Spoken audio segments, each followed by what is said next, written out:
all of you. Ranjit Singh, Gurugram teacher training college Chakpanchwel Vijaynagar के YouTube channel में आप सभी का स्वागत करता हूँ। अपने बीएड द्वितीय वर्ष का जो सब्जेक्ट है पर्यावरण शिक्षा, इसका ध्यान कर रहे थे। तो कल की जो वीडियो थी उसके अंदर अपने जो नेचुरल रिसोर्सेज था मृदा, उसके बारे में अध्ययन किया था। मृदा जो क्षरण है या क्षय है, उसके कारण प्रभाव और उसको रोकने के लिए अपने क्या क्या प्रयास कर सकते हैं, इसके बारे में डिस्कस कर लिया था। तो आपने उसको देख लिया होगा। आज अपने इसके अंदर जो है पर्यावरण शिक्षा ही है अपना सब्जेक्ट। तो अपने आज का प्रकरण होना है जिसके अंदर वन्य जीव सुरक्षा के संरक्षण पर्यावरण शिक्षा के अंदर। तो वन्य जीव जो है ये भी एक प्रकार के नेचुरल रिसोर्सेज ही है। तो वन्य जो जीव है इनका संरक्षण जो है अपने किस प्रकार से कर सकते हैं, या इसके संरक्षण के लिए सरकार के द्वारा क्या क्या प्रयास किए जा रहे हैं, क्या क्या कानून बनाए गए हैं, कौन कौन सी व्यवस्था की जाती है, इसके बारे में इसके अंदर देखेंगे। और वन्य जीवों की जो सुरक्षा है उसके बारे में अपने ध्यान करेंगे कि अपने इनकी सुरक्षा के लिए क्या योगदान कर सकते हैं। जो वन्य जीव है, बहुत सारे वन्य जीव ऐसे हैं जो वर्तमान में विलुप्त होते जा रहे हैं, जिनकी संख्या जो बहुत ही कम हो रही है। तो अपने उनको जो है बचाने के लिए क्या क्या प्रयास कर सकते हैं और उनका जो संरक्षण है किस प्रकार से किया जा सकता है। तो वन्य जीव और वन्य भी नेचुरल रिसोर्सेज हैं, इनको जो है अपने बचा के रखना बहुत ही आवश्यक है। अगर अपने इनका संरक्षण नहीं करेंगे तो आने वाले समय के अंदर ये जो है विलुप्त हो सकते हैं। तो वन्य जीव जो है इनके संरक्षण और बचाव के लिए समय समय पर सरकार के द्वारा विभिन्न प्रयास किए गए हैं, विभिन्न जो प्रकार के कानून बनाए गए हैं, अधिनियम बनाए गए हैं। तो अपने उनके बारे में देखते हैं। तो सबसे पहला जो है इसके अंदर प्रयास किया गया है वन्य प्राणी संरक्षण अधिनियम 1972। ये सबसे पहले बनाया गया था। सबसे पहला है वन्य प्राणी संरक्षण अधिनियम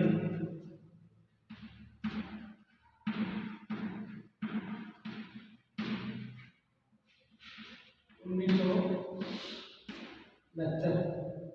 तो सबसे पहले वन्य प्राणी संरक्षण अधिनियम जो है 1972 के अंदर सरकार के द्वारा बनाया गया, जिसके अंदर वन्य प्राणियों की सुरक्षा से संबंधित विभिन्न प्रकार के प्रावधान प्रयोग किए गए।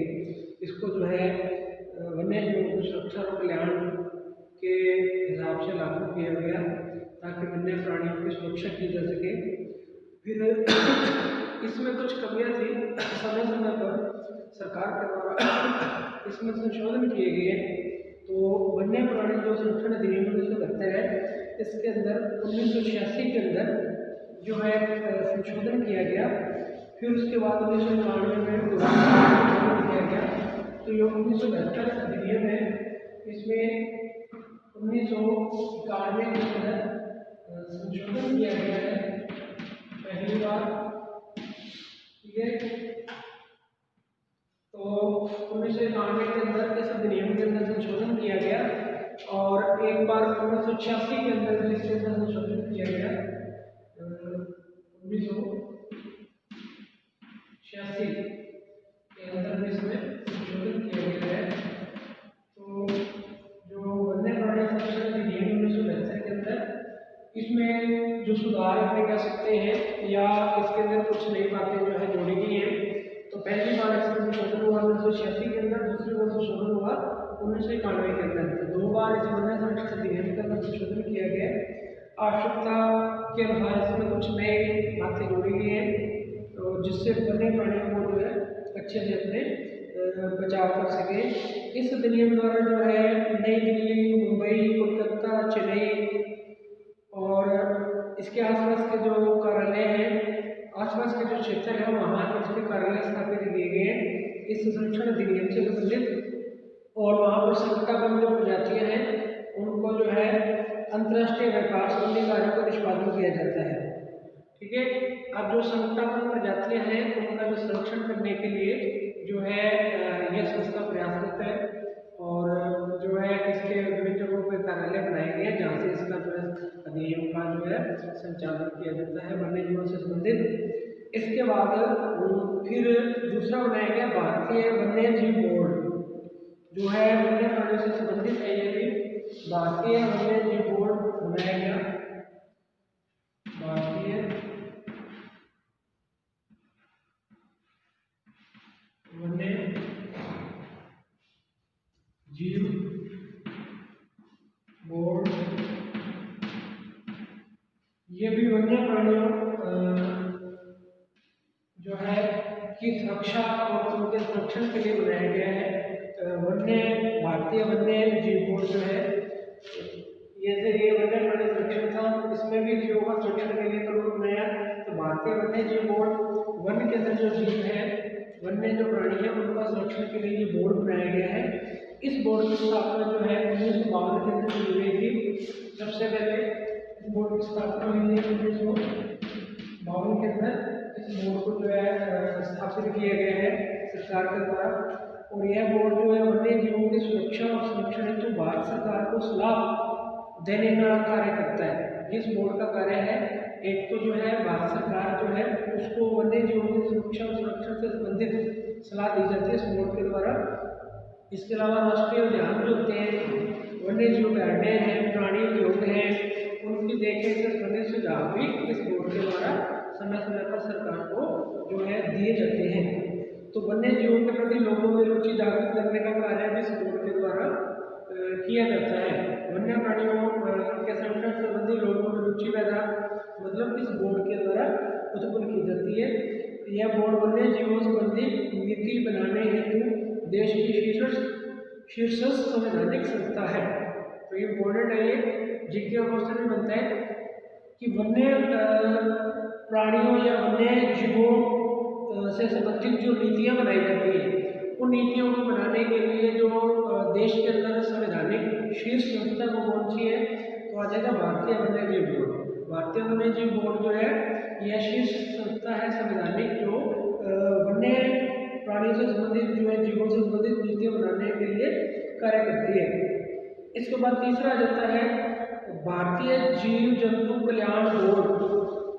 तीसरा प्रयास जो सरकार ने किया है, भारतीय वन्य जीव कल्याण बोर्ड।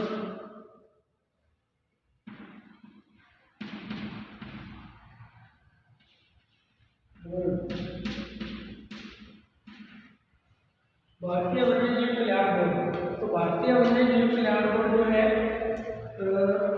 यह जो है वन एवं पर्यावरण मंत्रालय के अंतर्गत भारतीय जीव जंतु कल्याण बोर्ड की जो स्थापना की गई है। वन जो मंत्रालय है, वन और पर्यावरण, तो वन और पर्यावरण मंत्रालय के द्वारा इस बोर्ड की स्थापना की गई है, भारतीय जीव कल्याण बोर्ड की।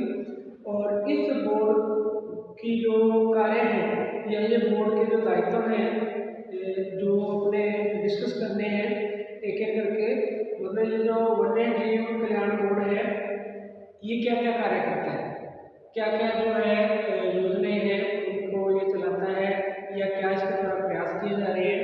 इसमें पहला तो है जीव जंतु कल्याण की योजनाओं को बनाना, उनकी क्रियान्विति को बढ़ाना। तो जीव जंतु जो वनों के अंदर निवास कर रहे हैं, तो वन्य जीव जंतु से संबंधित विभिन्न प्रकार की योजनाओं को बनाना, और उनको क्रियान्वित में लाना, मतलब उनको जो है रूटीन के अंदर ला करके लागू करना, वो जो है इस बोर्ड का कार्य है। इसके अलावा दूसरा अपने बात करें तो वन्य जीवों पर अत्याचार जो होते हैं उनको रोकना भी इस बोर्ड का कार्य है। वन्य जीवों के ऊपर जो विभिन्न प्रकार के अत्याचार हो रहे हैं, उन अत्याचारों को रोकना भी इस बोर्ड का प्रमुख कार्य है।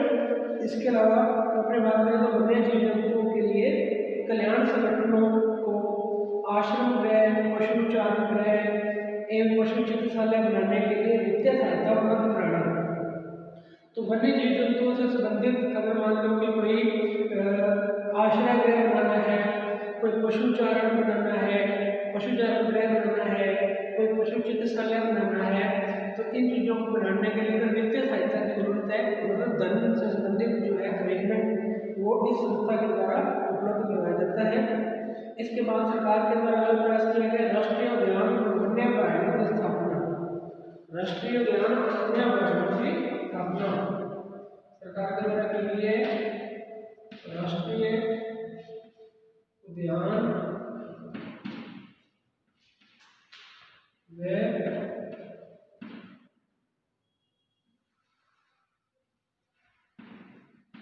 अभयारण्यों की स्थापना। तो सरकार के द्वारा जो है राष्ट्रीय उद्यान व अभयारण्यों की स्थापना की गई है, जो वन्य जीवों को संरक्षण देने में महत्वपूर्ण भूमिका निभाते हैं। तो वर्तमान के अंदर जो है अपने यहाँ पर 533 जो है कुल संख्या है इनकी, जिसमें से 85 राष्ट्रीय उद्यान और 448 वन्य अभयारण्य हैं।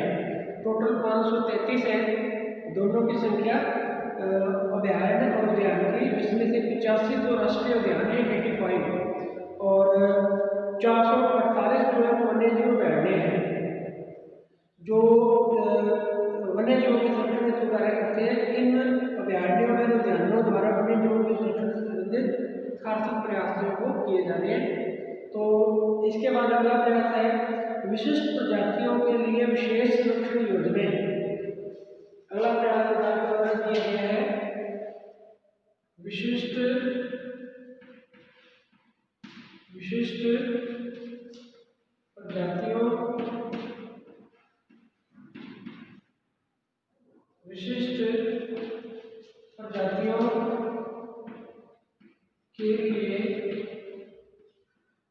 प्रजातियों के लिए विशेष संरक्षण योजनाएं। विशेष संरक्षण योजनाएं।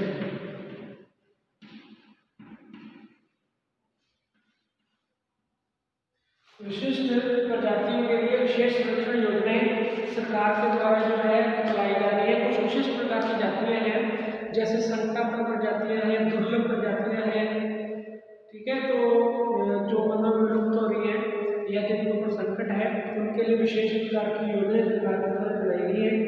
तो इनके अंदर उदाहरण के लिए जैसे टाइगर प्रोजेक्ट जो है 1973 के अंदर प्रारंभ की गई है योजना।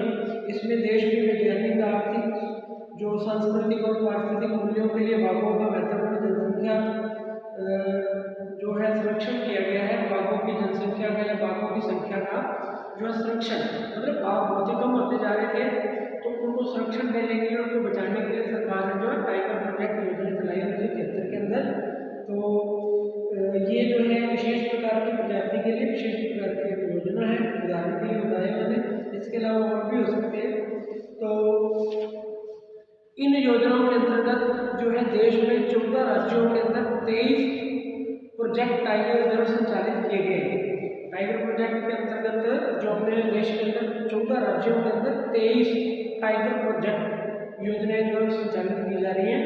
तो इस योजना में मुगल, ठीक है, शेर, मगर, हिरण, गैंडा, हाथी के संरक्षण की योजनाएं भी टाइगर प्रोजेक्ट की भांति चलाई जा रही है। जैसे टाइगर प्रोजेक्ट चलाया जा रहा है, विशेष प्रजातियां हैं कुछ, इनके लिए भी ऐसे प्रोजेक्ट चलाए जा रहे हैं। जैसे इसमें शेर है, मगर है, हिरण है, गैंडा है, हाथी है, तो इनसे संबंधित भी विभिन्न प्रकार के प्रोजेक्ट सरकार के द्वारा संचालित किए जा रहे हैं इन वन्य जीवों को संरक्षण देने के लिए, बचाने के लिए। इसके बाद अगला है प्राणी उद्यान, जूलॉजिकल गार्डन जिसको कहते हैं। छठा है प्राणी उद्यान, जूलॉजिकल गार्डन जिसको अपने कहते हैं।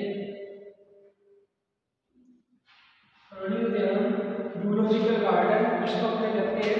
तो जो प्राणी उद्यान है यह सरकार के द्वारा जो है इनको संचालित किया जा रहा है। ये जो प्राणी उद्यान है इसमें वन्य जीवों के प्रति जन साधारण में विशेषकर बालकों में रुचि जागृत करने का कार्य किया जाता है। इनके द्वारा ज्ञान में वृद्धि की जाती है, उनके संरक्षण भावना को विकसित करने के प्रयास किए जाते हैं। तो प्रत्येक राज्य में जीव जंतु गृह संचालित है। प्राणी उद्यान मतलब प्रत्येक जो है राज्य के अंदर संचालित किया जा रहा है। केंद्रीय स्तर पर राष्ट्रीय प्राणी उद्यान नई दिल्ली जो कि 224 एकड़ भूमि में फैला हुआ है वो संचालित किया जाता है, जो केंद्रीय स्तर पर सेंट्रल लेवल पे है ना। तो वो जो है राष्ट्रीय प्राणी उद्यान नई दिल्ली के अंदर संचालित किया जा रहा है, जिसमें जो ये 224 एकड़ भूमि में फैला हुआ है और इसके अंदर 1198 जीव प्रजातियों के प्रति दशकों में रुचि जागृत करने का प्रयास किया जा रहा है।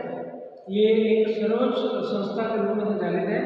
इसी क्रम में पद्मजा नायडू हिमालय प्राणी उद्यान दार्जिलिंग आदि भी में से कड़ी जगह महत्वपूर्ण भूमिका निभा रहे हैं। इनके अंदर अनेक समतापूर्ण दुर्बल प्रजातियों के निवास व प्रजनन का केंद्र स्थापित किया गया है। ये सरकार के द्वारा प्रयास किया गया है इनको बचाने के लिए। तो इसके बाद है अगला विश्व वन्य जीव कोष। विश्व वन्य जीव कोष, विश्व वन्य जीव कोष, विश्व वन्य जीव कोष। तो विश्व वन्य जीव कोष, विश्व वन्य जीव कोष जो है इसकी स्थापना सरकार के द्वारा की गई है। विश्व स्तर पर जो है ये संचालित है विश्व वन्य जीव कोष। तो विश्व व्यापक कोष ने सन 1986 में अपनी स्थापना रजत जयंती मनाई है 1986 के अंदर। तो वर्तमान में 130 देशों में करीब 4000 योजनाएं चलाने का श्रेय इस कोष को है। मतलब ये विश्व स्तर पे योजनाएं संचालित की जाती है। इसमें पूरे विश्व के जो वन्य जीव है उनको संरक्षण देने के लिए ये जो विश्व वन्य जीव कोष संस्था संचालित है। इसके अलावा जो भी योजनाएं संचालित की जाती है वो विश्व स्तर पर जितने भी देश हैं सभी में चलती हैं। तो इन्होंने जो है वर्तमान में 130 देशों में लगभग 4000 योजनाएं चलाने का श्रेय जो है इस कोष को है। इस कोष द्वारा पेड़ पौधों में वन्य जीवों के संरक्षण हेतु धन उपलब्ध कराया जाता है। पेड़ पौधे वन्य जीवों को संरक्षण देने के लिए वित्तीय सहायता या जो धन है उसका अरेंजमेंट इस के द्वारा किया जाता है। और इस कोष के अंदर धनाभाव से दुर्लभ संख्या पर वन्य जीवों को नष्ट होने से बचाया जाता है। इस कोष के द्वारा जो धन की कमी के कारण वन्य जीवों पेड़ पौधे नष्ट हो रहे हैं उनको बचाने का पूर्ण रूप से प्रयास किया जा रहा है विश्व वन्य जीव कोष के द्वारा। इसके बाद अगला जो प्रयास है सरकार का वो है वन्य जीव संरक्षण पुरस्कार। वन्य जीव संरक्षण पुरस्कार है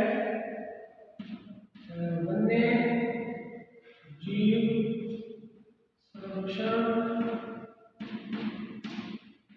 वन्य जीव संरक्षण पुरस्कार।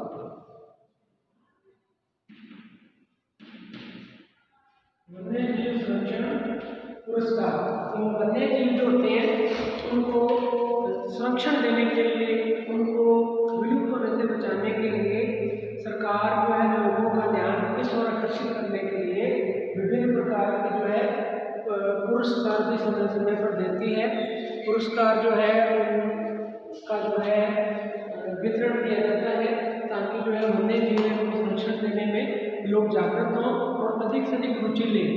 तो जो वन्य जीव संरक्षण पुरस्कार है इसके अंदर पर्यावरण एवं वन मंत्रालय द्वारा 1995-96 से वन्य जीव संरक्षण और शोध कार्यों के रूप में जो है उल्लेखनीय कार्य करने वाले कार्यकर्ता अधिकारियों को जो है पुरस्कार देता है।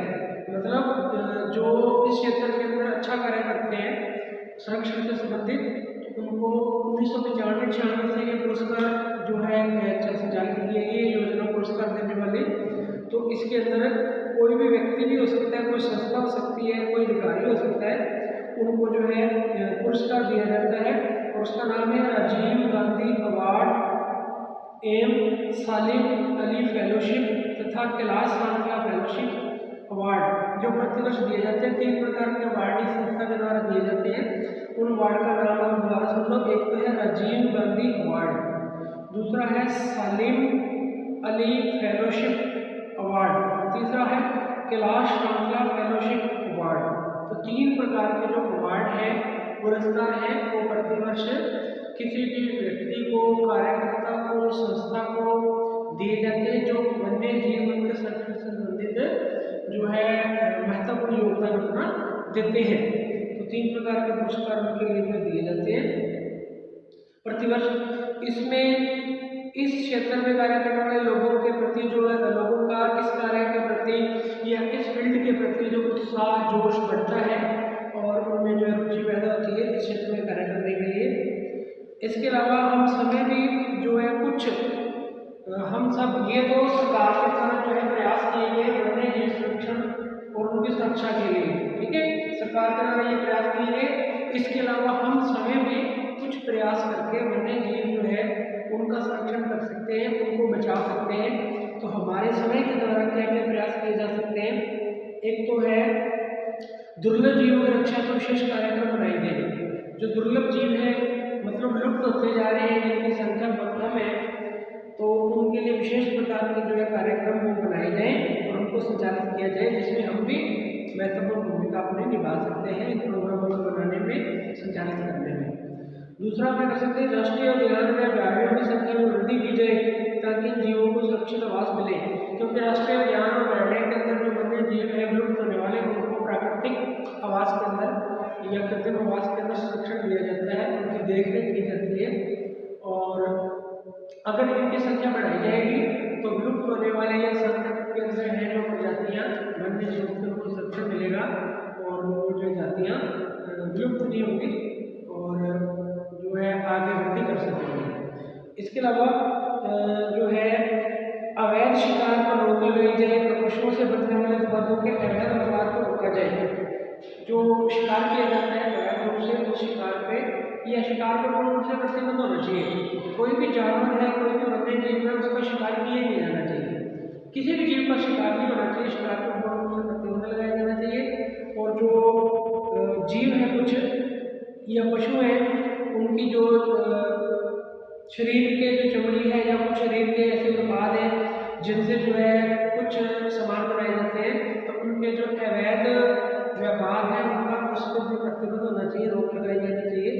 इसके अलावा पर्यावरण संतुलन में वन्य जीवन में विशिष्ट स्थान रखते जाते हैं, इसका ज्ञान बालकों को व जन साधारण को पाया जाए। तो स्कूल कॉलेज जो है या जो धार्मिक संस्थाएं बड़ी बड़ी, तो या जो ये जो अपने मीडिया है, ठीक है, जिसके द्वारा जो है सूचना जन जन तक पहुँच सकती है, जैसे न्यूज़पेपर है, टेलीविज़न है, इनके द्वारा जन साधारण को विशेष रूप से स्कूल कॉलेज के अंदर बच्चे पढ़े उनको इस मुद्दे पर जो है जागृत किया जाना चाहिए और उनको जो है इसके बारे में बता करके जो है अपने वन्य जीवों को जो है संरक्षण दे सकते हैं और उनको जो है विलुप्त होने से बचा सकते हैं। तो ये जो टॉपिक था आज का वन्य जीव संरक्षण और उनकी सुरक्षा और उनका संरक्षण, ये टॉपिक इतना ही कंप्लीट हो गया। तो इसके अंदर आपने वन्य जीवों के संरक्षण के लिए सरकार द्वारा क्या क्या प्रयास किए जाते हैं ये देख लेते हैं। इसके अलावा अपने कुछ प्रयास जो कर सकते हैं जो मैंने बताया, इसके अलावा और भी ऐड कर सकते हो। तो ये वन्य जीव संरक्षण था, आप इसको अच्छे से देख लेना। फिर भी आपको कोई समस्या को डाउट हो तो आप कमेंट बॉक्स में कमेंट करके पूछ लेना। तो कल अपने कोई नया टॉपिक शुरू करेंगे इसके अंदर। आज के लिए इतना ही, थैंक यू।